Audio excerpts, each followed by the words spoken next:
Welcome back once again, all of my low carb friends, and for those of you who are here for the first time, a big welcome to you. Today I have two more very easy recipes for you. The first one is for very simple, very quick, no yeast coconut flour sub sandwich rolls. These are so good. I love them because they do not have yeast and I don't have to wait around for them to rise.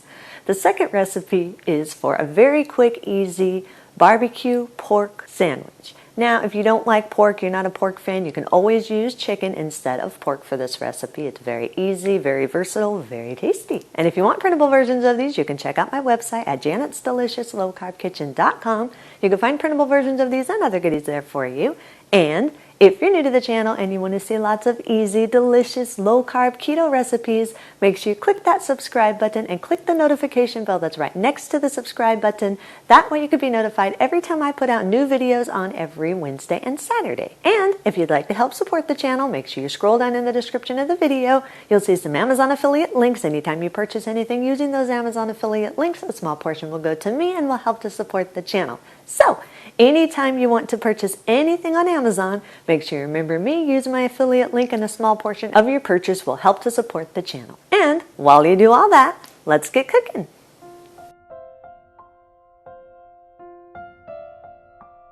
Preheat your oven to 400 degrees. Lightly spray 2 6-inch sub bun molds. I'll put a link in the description where you can purchase these at.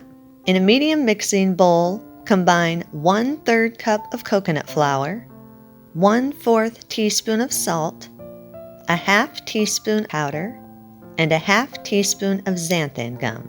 Sift or whisk these together until they're fully combined and there are no lumps in the dry ingredients. Add 4 large room temperature eggs. Make sure they are room temperature. They whisk in more smooth, which makes for a fluffier bun when they are room temperature.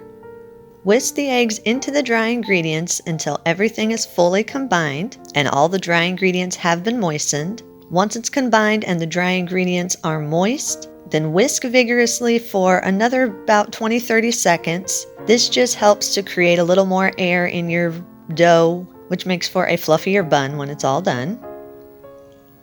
Add 1/4 cup of butter that's been melted and cooled. Make sure it is cool. You don't want hot butter in there. Then whisk the butter until it's fully combined with the other ingredients. Again, once it is combined, you want to whisk it vigorously for another 20-30 seconds to create that air so you have nice, soft, fluffy sub sandwich buns. Gradually fold in a half cup of shredded cheese. You can use any cheese you want. The ones that get the best results are shredded mozzarella or shredded Colby Jack. Right here, I'm using shredded Colby Jack, but my actually number one preference is shredded mozzarella. It gives a really nice texture, flavor. It helps balance out the amount of eggs that you have to use so it doesn't have an overpowering egg taste. If you do use a cheese that has a higher fat content, it can slightly affect the texture of your bread, because the higher the fat in the cheese, the more oils it produces, which can affect how your dough comes together and how it rises once it's baking. Also, when you fold the cheese in, you want to do it a little at a time. You don't want to do it all at once. It gets more evenly distributed when you just add it in small amounts at a time. So add a little bit, fold it in, add a little bit more, fold it in, until the entire half cup of shredded cheese has been folded in and it's evenly distributed throughout the dough. Now, when you get done with this, you'll see that it's not a thick dough. It's not a dough where you can take it out and knead it and shape it. It's a spreadable dough, so it's kind of like a very thick batter almost. But this is what you want. This is what makes for a moist sub sandwich bun. So once everything's been combined and you have a nice, smooth, moist dough, divide the mixture evenly between the 2 6-inch sub molds. Then use the back of a spoon or a knife and spread the dough evenly throughout the molds, keeping the top of it nice and smooth. Make sure you get these as even as possible. You want your bread to cook evenly, and you don't want one side to be fluffy and the other side to be flat. Place the molds back on your baking sheet, then place it in your preheated oven and bake at 400 degrees for 15 to 20 minutes or until it is lightly golden on top. For me, 20 minutes is absolutely perfect. As I always say, everyone's oven is different, so check it at the 15-minute mark. If it's not golden on top, then put it in for a few minutes more. You most likely will not need more than 20 minutes. You're looking for it to be nice and golden on top. Once it's done baking, remove it from the oven. It still will be a little bit soft. Gluten-free baked goods are always soft when they first come out, but it will firm up as it cools. So allow it to cool inside the molds for at least 15 minutes or until it has firmed up and releases easily from the molds. Once it's done cooling, remove it from the molds and allow it to cool completely before slicing it. You do want this to cool completely before slicing it. Gluten-free baked goods are always fragile when they are warm, so if you try to cut it when it's too hot, you run the risk of your bread crumbling on you. So you do want to make sure this is cool. Once you slice it, you can always pop it back in the microwave for a few seconds or pop it back in the oven for a minute or so to get it a little warmth if you're wanting a hot sandwich. Once it's cooled completely, slice it in half lengthwise. Top it with your favorite sandwich toppings of your choice. If you do have any leftovers, store them in a large Ziploc bag or an airtight container. You can store them at room temperature or in the refrigerator for up to 5 days. If you do store them in the refrigerator, they do get a little dry, but they don't dry out as much as some other breads would dry out in the refrigerator. But these do contain more eggs than most breads do, so it's up to you whether you want to put them in the refrigerator or not. Most of the time, I leave mine at room temperature and they're just fine. Eat and enjoy.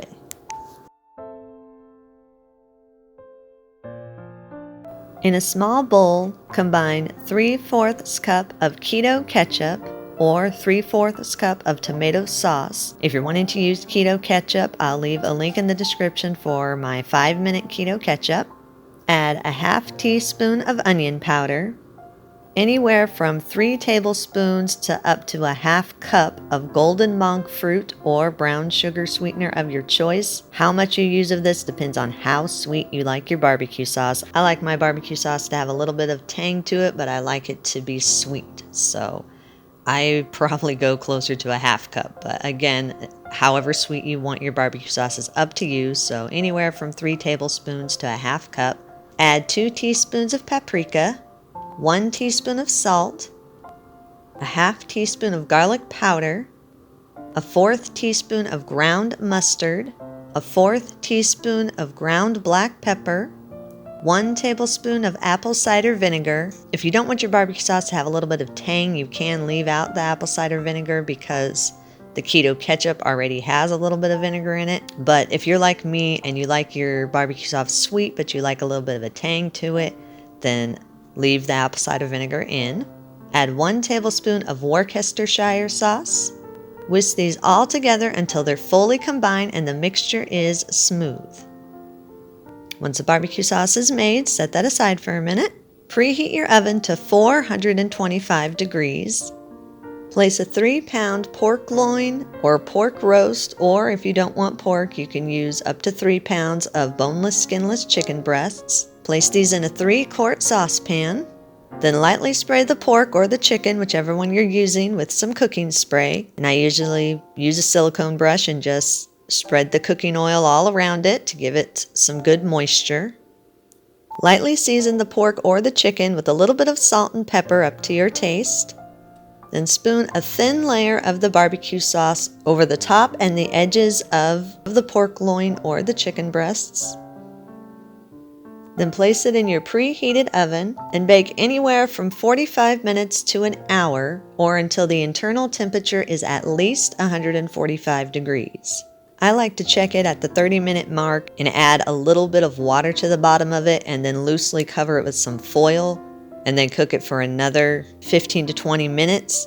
In my opinion, this just helps to keep it a little bit moist. You don't necessarily have to do that. Also, if you're wanting this more of a pulled pork sandwich, then the best way to cook it is to cook it in a slow cooker. And if you chose to do that, then you would double the barbecue sauce recipe, add all of the barbecue sauce to the slow cooker with a tiny bit of water, and then cook it covered for about 6 to 8 hours on low or 3 to 4 hours on high, or again until the internal temperature is 145 degrees.